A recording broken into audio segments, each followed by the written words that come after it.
What an eye-opening conversation with Tariq, the co-founder of Inshallah Network.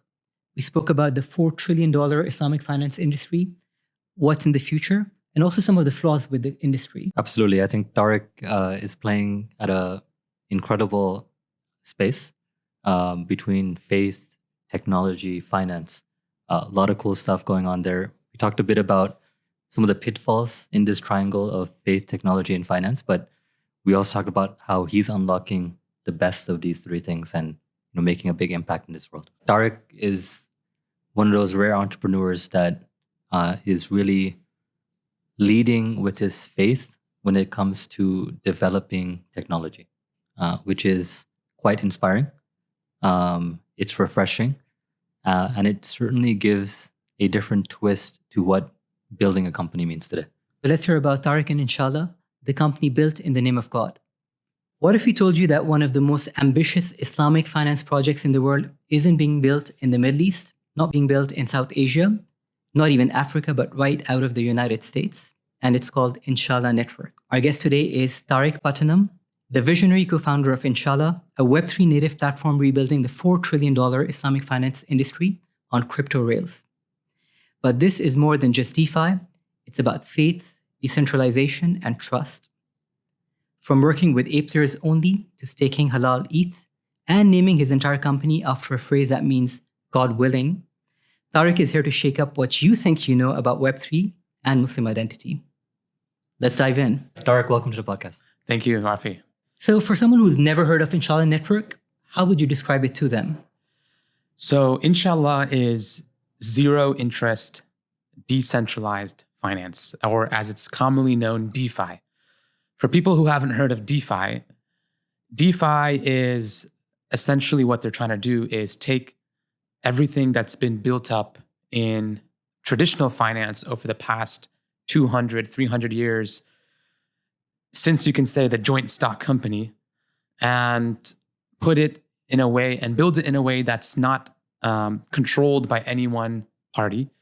And it draws its inspiration from, as everyone knows, Bitcoin. And but this is taking the whole financial system on chain. And part of this whole financial system is the financial system for Muslims. And as this system is being built in a permissionless way, in a way that's not controlled by anyone, we're trying to build this place within this giant marketplace for Muslims to have their space as well. So that's what I would say Inshallah is. It's zero interest, halal, decentralized finance. And what do you say about people? We get this a lot, but on just one occasion, I get to say it to someone else. What do you say about people who say Bitcoin is haram? That's a great question. We get this question a lot. We debate people a lot. Interestingly, now we also get a second question, which is people who say Bitcoin is halal, but everything else beyond Bitcoin is haram. There's more questions to be had, but I think, usually I actually don't, I've learned to actually not debate those people unless they're doing it in good faith, because everyone comes around. Everyone comes around. They either come around because they have a conversation with a friend. They learn that it's, even if you were to say it's not the perfect system, it's a system way better than what we have today with fiat and centralized money. And some people just come around when they see the price going up. So I want to ask you about Inshallah, and I'm really intrigued by the name. So for those of us who don't know what Inshallah means, the literal meaning is God willing, but it's a multifaceted word. It can mean many things in different situations. So, interestingly, when somebody comes to Dubai, one of the first words that they pick up is Inshallah. And for example, if the context is, hey, are you going to be on time tomorrow? Yes, Inshallah. That could mean a maybe. Exactly. Or if you say, yeah, I'm going to meet you next week, Inshallah, that could even mean a no or a yes. So how did you come up with the name? What was your thinking behind Inshallah Network? I'll tell you, actually, we didn't come up with the name. It was actually one of our investors. And most of them are non-Muslim. And when we said we were going to do this, like we're gonna build this product. They're like, okay, you guys gotta name yourselves Inshallah. And we're like, I don't know, because as Muslims we have the context. Like, I don't know how that's gonna come across. They're like, no, you guys are gonna name Inshallah. And this was, by the way, after Dune, one of the Dune movies came out. Okay. For those of people who don't know Dune, it's like this. It was originally a book, a sci-fi book written in the 70s, and now they just recently made it into 2 movies. Amazing movie.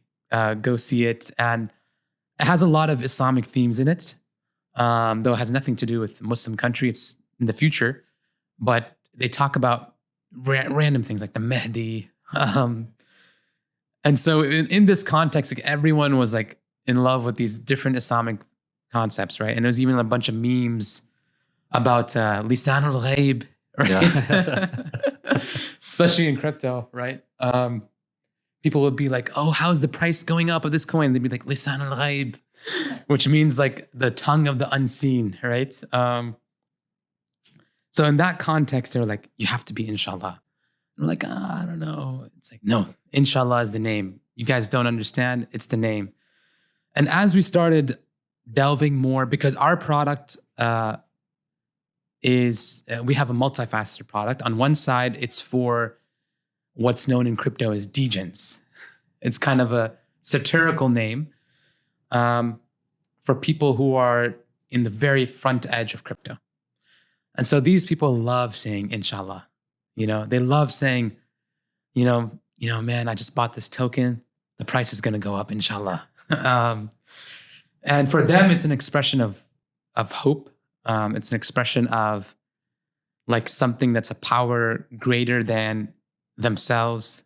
And there's a lot of people in crypto, like these people on the bleeding edge of crypto that become very interested in Islam, very interested. And maybe they're Muslim, maybe they're not Muslim. But a lot of these top traders, you'll see them saying Alhamdulillah. You'll see them saying Inshallah. Why is that though? I'm curious. I think it's a lot of them, the circles are very close and a lot of them are Muslim, right? And the people who are not Muslim, they make a lot of money and they don't know what to do with the money. They don't know what to do with themselves. They run into a lot of issues.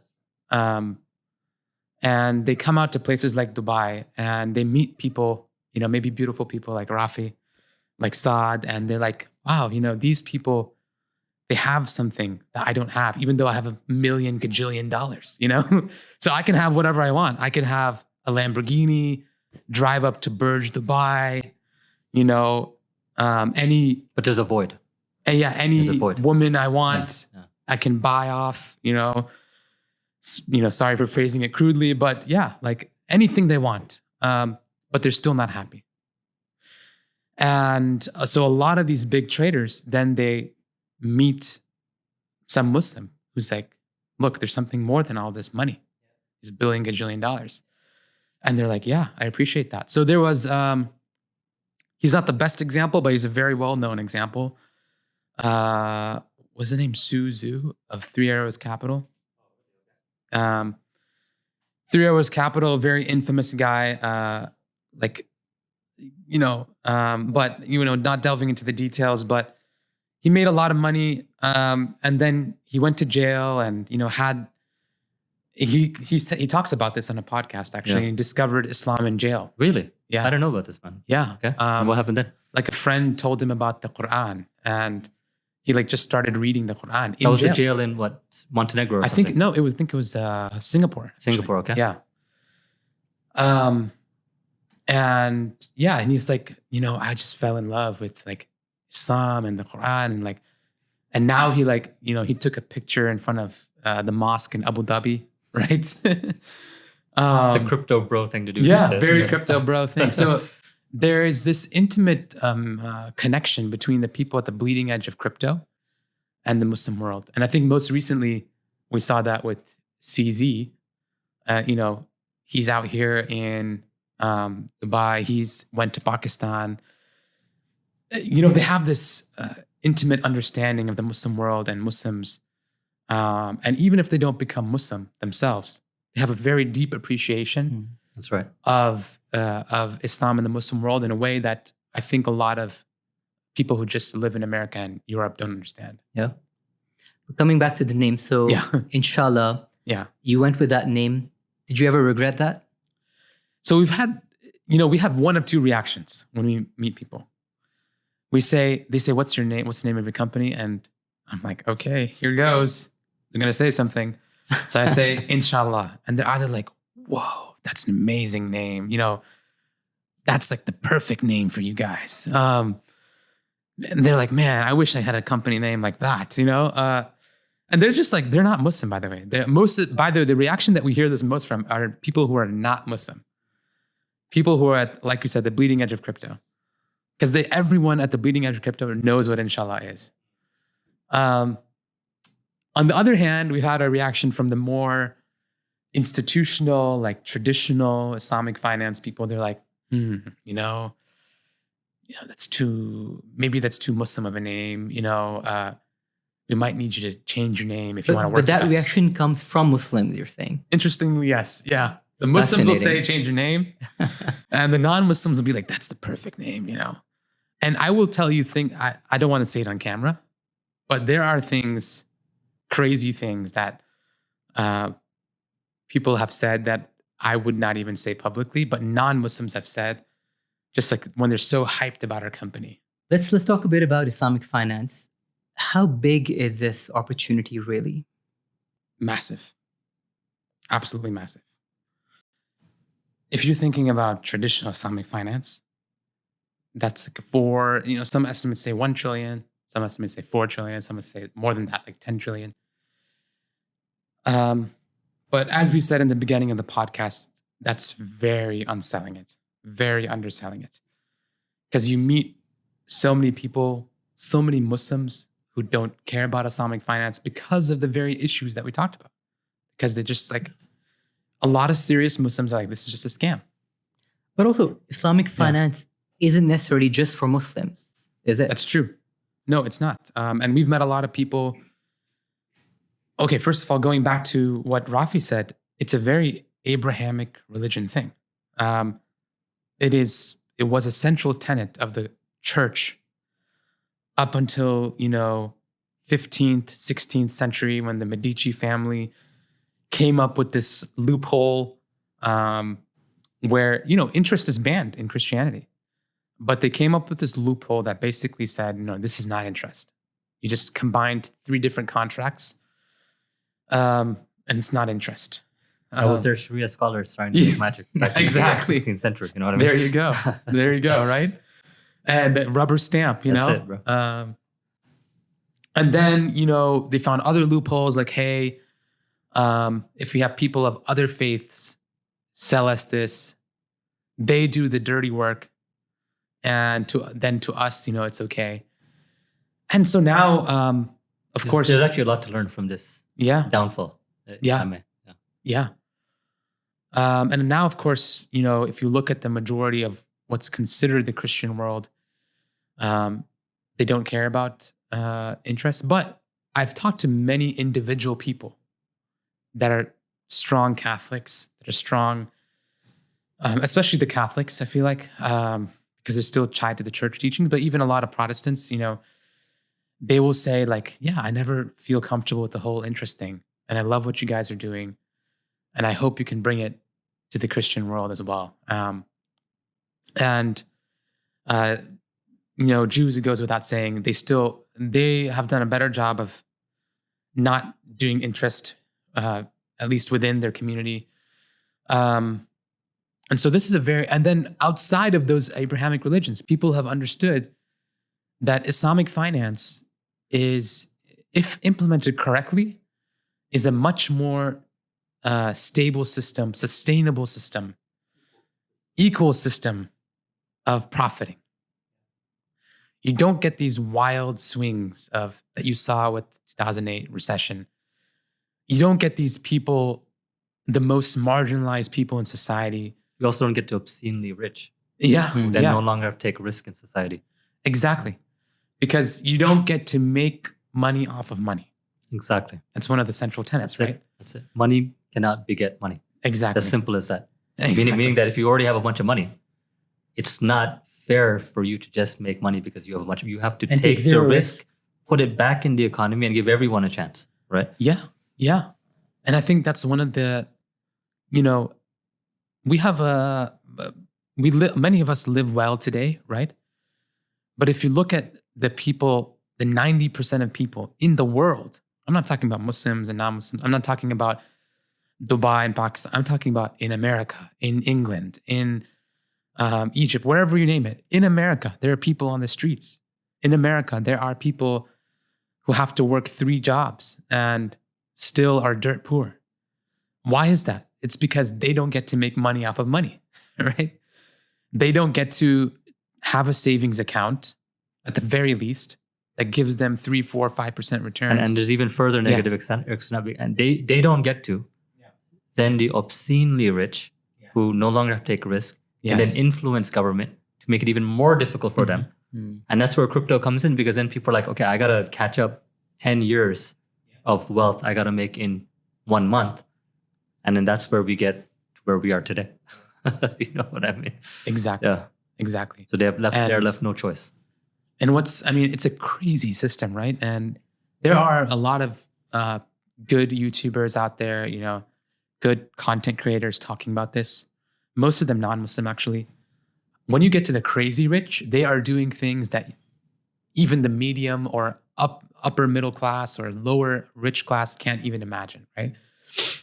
They are purposefully taking loans and being perpetually in debt, right? You don't have to pay taxes then. Exactly. Yeah. They don't pay taxes. And that doesn't trickle back down to society. Exactly. And they know ways that they can take a 3-4% interest loan and make 10-15% returns again and again and again, just sitting in their penthouse in New York, in Dubai, wherever. And so that's what crypto is about. And that's what Islamic finance is very tied into, that ethos of, no, there's a better way to do this. And there's a way to share wealth creation together. I'd love to understand a bit of your leadership style. When you're thinking about making decisions, for example, how much of a role does faith have to play in that? Or do you try and keep business and faith separate? It's 100% tied together. As for how you tie it together, that's a question that every, not just leader, but every person that works in the modern world has to figure out for themselves. I'm just talking about the very basics. Like, do you shake hands with the opposite gender? That's something that every person that works in corporate world, that works in the business world, that works as an entrepreneur has to figure out, and how they're going to navigate that. All the way to how do you run your organization? How are you a leader? The standard of leadership, if we're really trying to make a better economic system, the standard of leadership is the first people who made that better economic system. And that was 1400 years ago. I'll delve into a little bit of an Islamic story for those of us who don't know, but I think it's a story that brings tears to anyone's eyes if they heard it. The Byzantines, the Romans sent an envoy to the Muslims. They were trying to find the leader of the Muslims. That envoy came to Medina, which was the capital at the time. He was looking for the palace. He's like, every country I go to has a palace. Where's this presidential palace of the Muslims? They're like, what palace? They're like, yeah, no, I'm looking for the leader. They say, Omar is a leader, the Emir, the emperor. And they say, oh, Omar, yeah, he's just like, he's sleeping under the tree over there. And he goes and finds him, and he's just like sleeping under a tree, And these clothes that he only has 2 pairs of clothes, or 1 pair of clothes, it said, it has holes in it. And he said, this is the leader of all the Muslims. That's like a superpower now, on par with at that time was the Persians and the Romans. And he said, now I understand why, he's giving trouble. This is a superpower. If this is their leader, he doesn't care about the power. He doesn't care about the wealth. He doesn't care about the position. For every Muslim leader, that's what you're trying to emulate. At least myself, I'm very far from that. I'm enjoying the nice 5-star hotel. I'm enjoying the bougie lattes, my Spanish latte that I drink every morning. But is that what you're aspiring towards? 100%. It's not about you. It's not about, oh, I am the CEO, I am the founder. It's about what you can do for the world, what you can do for your Muslims and non-Muslims. It's down to the smallest detail. Am I being just to my employees? Am I being just to my fellow co-founders, to my partners, to the customers we're serving? That's what it's about. A leader is a servant. As simple as that. 100%. That's beautifully said. One thing I've heard about you, Tariq, is that you only hire A players on your team. Now, every leader wants to do that, but actually doing that is hard to do. How do you do it? An A player is anyone who's better than us at what they do. I think that's how we define it, right? Just recently, we brought on one of our smart contract engineers. I'll give him a shout out, Sabir Bhai, amazing brother and very young guy. Maybe he's like in his 20s. And that's what we were worried about, young 20s. We're like, he's so young. He doesn't have he hasn't done this big corporate job yet. But Amar is my co-founder. I basically told him, look, we're only bringing him on if he's better than you at engineering. And I know I'm an engineer myself. And Amar, I know he's like what I'd call a beast engineer, 10x engineer. So I was like, if he's better than you, then we're hiring him. And if he's not, then I'm sorry. That's what I would say. Whoever's better than us at what we're hiring them for, that's an A player. I like that. Yeah. Love that. Yeah. But it's also really, really hard to do. So where do you get those A players? Hiring has not been a huge challenge. And the reason is because when people hear about the mission that we have and what we're trying to build, a company that imbibes the Islamic ethos, but is also trying to be a profitable, real startup, we get a lot of people knocking on our door. Our first hire, who is Dr. Fuda, the genius behind what we're doing. I mean, he's kind of too genius to be on our team. Sounds like an A player. Yeah, we're like, you sure want to be with us? Because he did his PhD in quantum mechanics or something, quantum computing. Then he was the head of research at multiple crypto orgs, most recently Alliance, which is a top crypto accelerator. And I was like, yeah, it seems kind of a downgrade to come from Alliance to our startup. But he was just like, no, I love what you guys are doing. And I really want to support this mission. And we hear that a lot. So if you talk to the folks at Facet and you ask them, why are you here? 90% of the time, they talk about the mission. Exactly, right? Because you can work for a lot of other crypto companies. I'm sure Saad, he mentioned you're the top student in Pakistan. Highly coveted. I'm sure you had people knocking on your door and you did your MBA, Forbes 500 companies knocking on your door. You could probably now go work for another top crypto company. But mission is a very strong hiring point. It even applies to things that are not about Islamic ethos. But if you look at companies like Tesla, SpaceX, before the mission crumbled. before the mission crumbled, right? And it seemed the mission was getting fuddled with what's going on at the White House. But I would ask some of my friends, they're working 80-hour weeks. They're getting paid $60K, which, not to be insensitive, but in Silicon Valley is very little. And these guys can go make $200, $300K somewhere else. And I'd ask, why are you there? They're like, the mission. And I'm here because we're creating a dent in the universe. That's why I'm here. Love that. Yeah, mashallah. I enjoy asking someone else for a change, which is that then there's a group of people, because I would say we are dealing with the question of, is Bitcoin even halal or haram? It's like when Bezos was being asked, what is the internet, when he's trying to sell Amazon. And then the second question we get that is tied to, is Bitcoin haram, is, Islamic finance is just a copycat of, conventional. So what do you say to that? I would say yes and no. I think that might require a whole nother podcast to go into the history. No, please, I would love to get I'm with you, but yes. These are the two questions that we get. Yeah. So already we're starting at basement versus ground level. Yeah. When we do businesses like ourselves. Exactly. Yeah. Right. I think there's a whole class of people that are critiquing from all sides. And the difficulty as builders, as I'm sure Rafi and Saad, is you're trying to put something out positive in the world. But there's a lot of people that are negative and trying to tear that down, right? And you say, hey, I can work with you. I can make adjustments. Tell me, what's your feedback? But there's certain people who just want to keep tearing it down, no matter what you're trying to build. But those people aside, Islamic finance, you have the traditional Islamic finance. And we were talking about this before the podcast, right? The kind you would study in Azhar, in Medina, in Mauritania, in Pakistan, in Benuria, right? And that has existed for 1,000+ years. And it's a very complex, well thought out system. Then you have the modern Islamic finance, which I would agree to an extent. You have to operate within this world of conventional finance because that's what's dominated the world.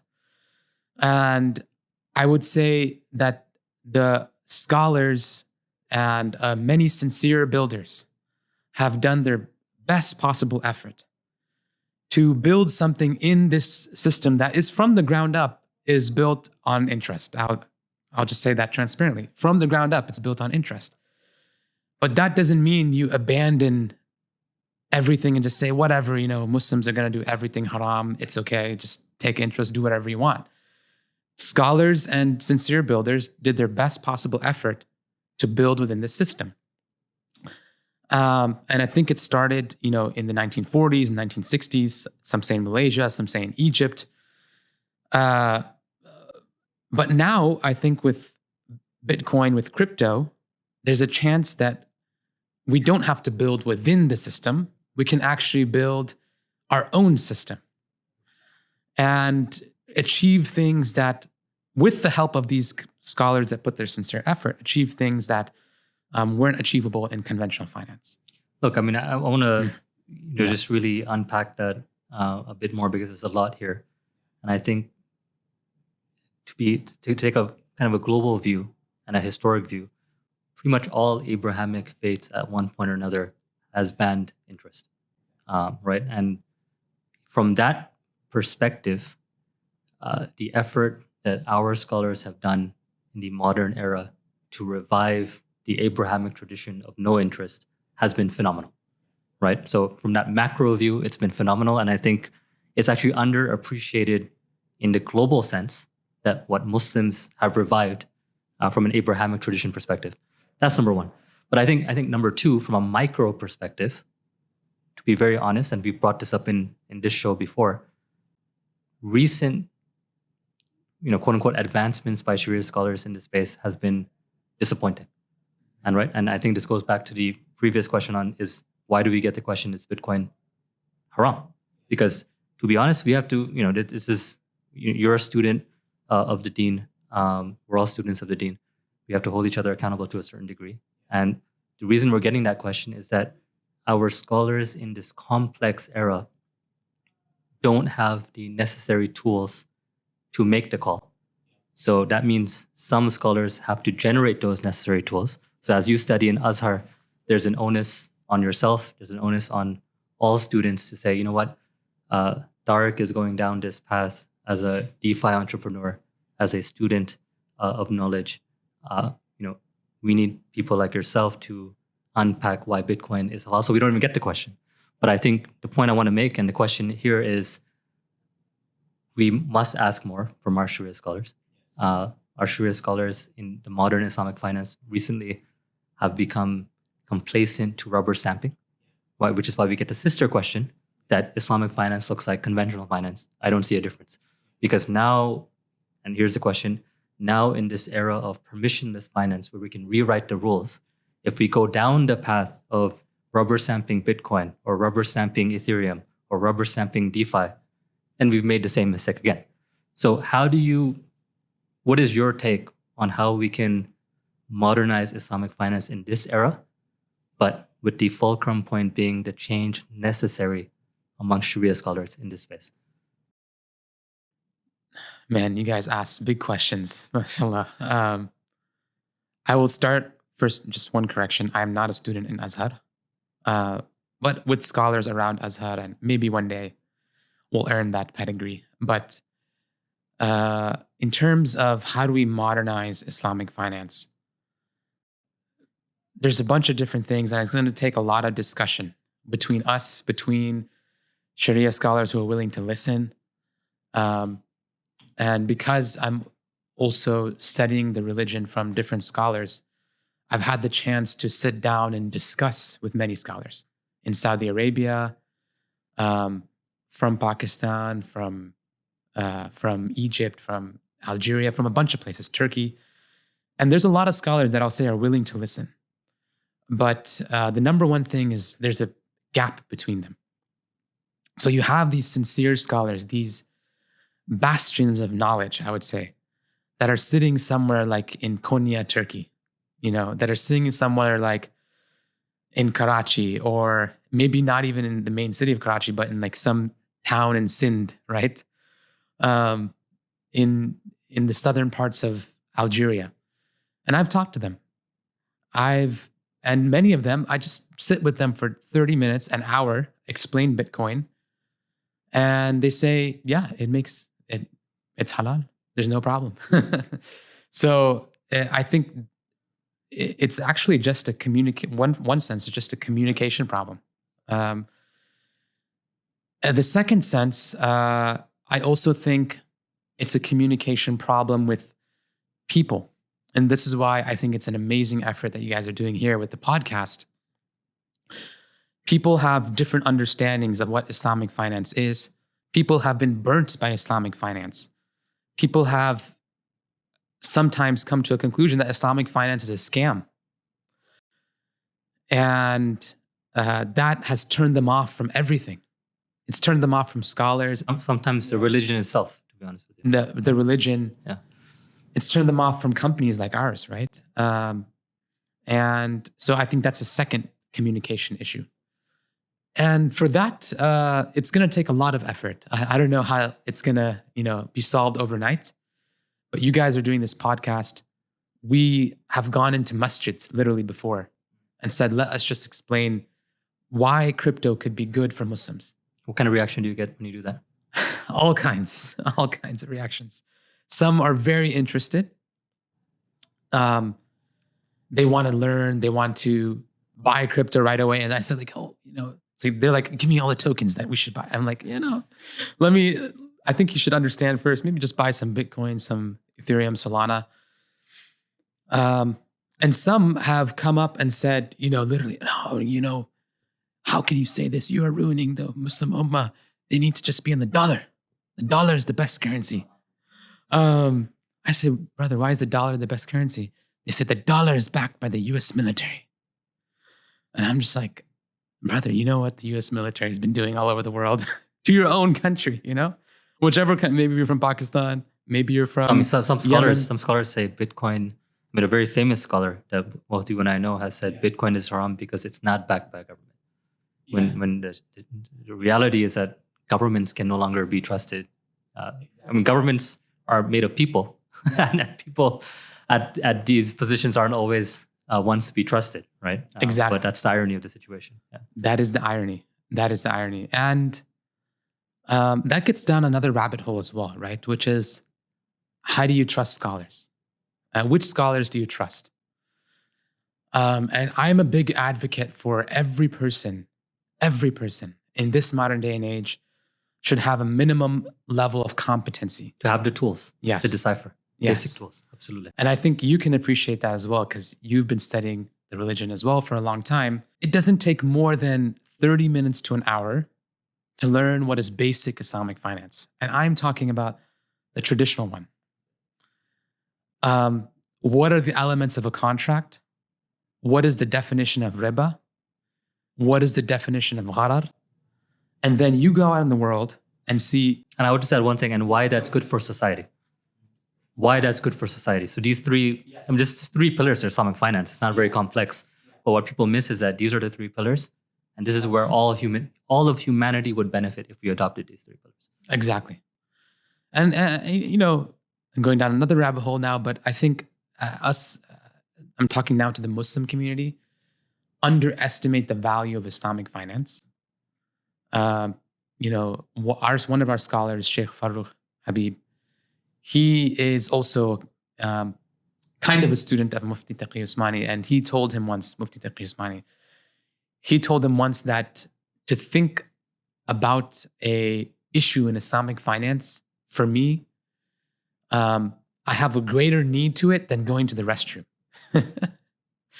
Because he's just like, if I can solve one issue for Muslims and save them from $10, $100, $1,000 of riba, then for me, that's one of the best things in the world. And we have our disagreements with Mufti Taqi because, he doesn't approve of Bitcoin as of today, but I respect that statement so much. And I think a lot of Muslims wouldn't understand why. Why is that important? They understand I have to pray 5 times a day. They understand, especially us Desis, we need to have zabiha, halal cut. No, where's your halal certification?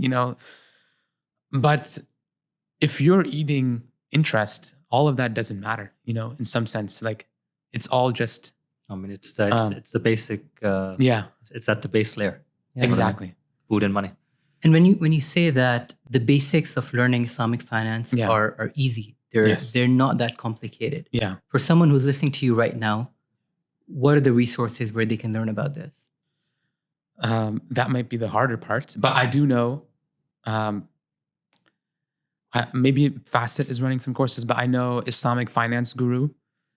They have some courses with Mufti Faraz Adam, which is Facet's. By the way, Sheikh scholar. Farouk Habib was also previously Facet as well. Yes, there we go. That's right. Yeah. Many local communities have resources. It's worldwide. The situation is different, but I'm speaking in American context. If you're in Chicago, there are teachers. If you're in the Bay Area, there are teachers. If you're in Houston, Dallas, there are teachers. But this is the point I wanted to make because I was excited. Yeah. I don't get to meet a lot of American Muslims. Yeah. Yeah. But are you currently living in San Francisco? Where do you reside? No, I actually live in Egypt. You're living in Egypt. Yes. Yeah. So yeah. Obviously we have a team at Facet that lives here. Yes. In Islamabad, in Jakarta, and a lot of our team has never seen what the American Muslim culture is, and quite frankly, and that's why even this question that I'm reading right now, that this looks like it's interesting that Islamic Finance Crypto plus USA, but the reality, man, is that what American Muslims have done for Islam is severely underrated, right? And you only realize that when you meet same-aged people in our Muslim countries, which is where I live, because the conscientiousness that we have brought, from the scholars that we have, from the institutions that you're mentioning, from honestly some of the best Islamic hubs in the world of Dallas or San Francisco, LA, Chicago. These are amazing hubs, man. Yeah. Right? These are amazing hubs. Yeah. And the reason I mention this is that for us, coming from America, innovating there, the Sharia scholar and the regulations and the concepts of Islamic finance also have to be born by some of our people as well, because the exposure that we get sitting in America to DeFi, to Bitcoin, to tech, it's unfair of us to put that kind of burden in a scholar, with all due respect, right? Mm-hmm. In Konya, or in Karachi, even to a certain degree, or in Bandung in Indonesia, right? I mean, there has to be a collaborative effort, and I think part of the reason is that exposure is not there, right? So, I mean, what have you found on this? Like, how do you now that, because when I moved abroad, obviously you value qalam a lot more, you value bayina a lot more, you value where I came from, IOK, a lot more, Zaytuna a lot more, because we just don't have those resources here. And Muslims that are born and raised in some of these countries haven't seen Islam the way that we've seen Islam. Right? Do you see that? No, 100%. And to me, it was kind of shocking at first, right? Because we have these institutes in America, but a lot of people also leave America and they come to these countries. Like I mentioned, I'm in Egypt to sit with these scholars. And again, these like bastions of knowledge, these, you can say, dons of religion, right? These people who have just immersed themselves in the tradition in a way that I would say is hard pressed to find even in America. True. That's true. And I think every teacher in America acknowledges that. And that's why they come out to these countries. And what's crazy is that when you come to these countries, any of them, Pakistan, Indonesia, Egypt, Saudi Arabia, the people, it's like there's a complete disconnect. They have no idea that these scholars exist. That's right. They have no idea how to access these Even scholars. though when we're growing up in LA, we've heard of these scholars for 10, 15, 20 years, man. Yeah, you know what I mean? Exactly. And you'll find yourself in Karachi, you'll talk to a fellow 30-year-old and you'll be like, bro, one of the biggest scholars lives down the street. And he's like, what? No way. Yeah, who's that? Yeah, who's that? You know what I mean? But in America, we're growing up hearing these names, these legends. And it's just, it's ironic, It's ironic. Yeah, it's crazy. And I go to some of these lessons. I was in Ahsa recently in eastern Saudi Arabia, visiting a sheikh. There's some great scholars there. Yes. And I made the rounds. And what's amazing about Ahsa is they have all 4 madhabs there. So I made the round to each of the madhabs. And I went to a lesson, a sheikh there, and, around the world, he has thousands, tens of thousands of listeners of student knowledge. I went to his lesson, and it almost pained me to see that there were less students in his lesson than lessons that I give as like a beginner student of knowledge, I'll have like 25, 30, 40 people in my lesson. And sometimes I gave in, for example, in Sacramento, there were like 5, 6 people in his lesson. And this, amazing scholar of knowledge. Same thing in Egypt. Same thing, bro. Same thing in Jordan. I mean, Same thing in Jordan. There'd be scholars sitting like my next door neighbors. Yeah. 5 people in the lesson, but they go on Seeker's Guidance and there's like 5,000 online. Exactly. Wow. It's crazy. Subhanallah. So it's a deeper question. How do we bridge this disconnect? But I'm learning by meeting people in the Muslim world. And I think part of the disconnect is our job, right? That's right. And What a that's, bridge. again, Yeah.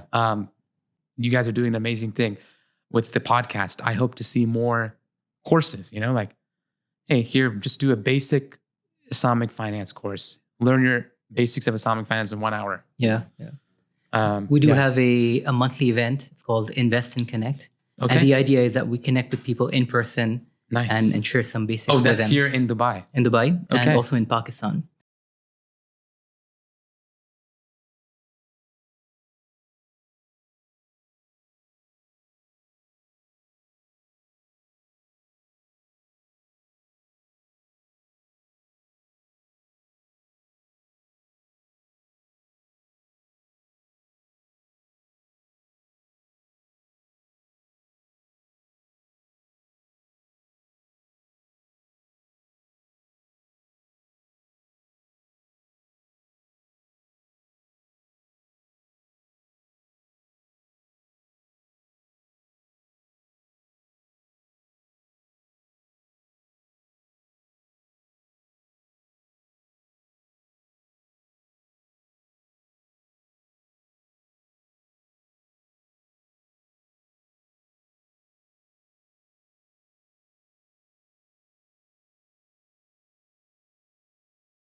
We're going to do a rapid fire round. I'm going to ask you a short question. You give me a quick answer. Let's do it. I'm just going to start with one, sir. Go for it. Best halal restaurant in Houston. Oh, that's tough. I just came from there. It's a pretty hot topic down there. So someone in Houston. I would say it's the best in America, the best halal scene. I have a name in mind, but I was going to see what you said. It depends on the cuisine. In burgers, the OG is M&M. You have Bundu Khan, but that's not exclusive to Houston. You didn't say Agha's, bro. Interestingly enough, I've never been to Agha's. No way. Yeah, it came up after I'd left, and every time I'd visited back, I never, just for some reason, never went to Agha's. I was in Kuala Lumpur in an elevator. I was telling someone of my parents just moved to Houston, and these Malaysian Chinese guys were like, "Oh, I gotta go to Agha's." I'm like, "Oh." That's why I was like, I gotta ask. Okay, this. I gotta go to. You got to try it out.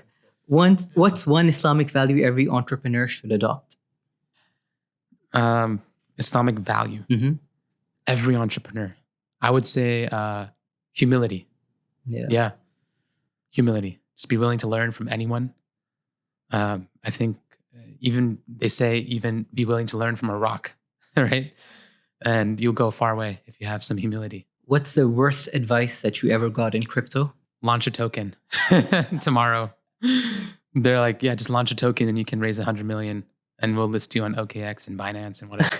Are you launching a token? We're not launching a token. No, just for the audience. No, we're not launching a token. Yeah. Who's more dangerous in business, a fake visionary or an average operator? Fake visionary, especially in crypto. Why is that? Because in crypto, visionaries can raise 100 million, a billion, distract a lot of people, distract VCs, distract founders, distract employees who join their company, distract the market, and distract consumers. And everyone loses. Whereas an average operator, people are just gonna be like, okay, we're not gonna invest in his business. The damage is bigger with the fake visionary. Yeah, absolutely. Yeah. Especially in crypto. Yeah. A lot of scammers, unfortunately. When you think about the next 5 years in your life, what's beyond possible for you? Beyond possible. What do you mean by that? Something which is going to be hard to achieve, but you want to get there. I would say making, inshallah, the halal DeFi ecosystem, the halal DeFi bank of crypto, serving Muslims, serving non-Muslims, and serving people who just care about just finance. Tariq, it's been an absolute pleasure having you on the podcast. Likewise. I really see this as a joint effort. I talked to Daniel about this a lot. We have a very big challenge to tackle. And right now, the number of people tackling it are still very small. And, a lot of people will try to think of us or other companies as competition. But if you realize the scale of the challenge, this is 10 trillion, maybe $100 trillion market if done properly, and can change the Muslim world and the non-Muslim world, then there's no competition. There's only a lot of ground to cover for a lot of us. Can't agree more. We look forward to that.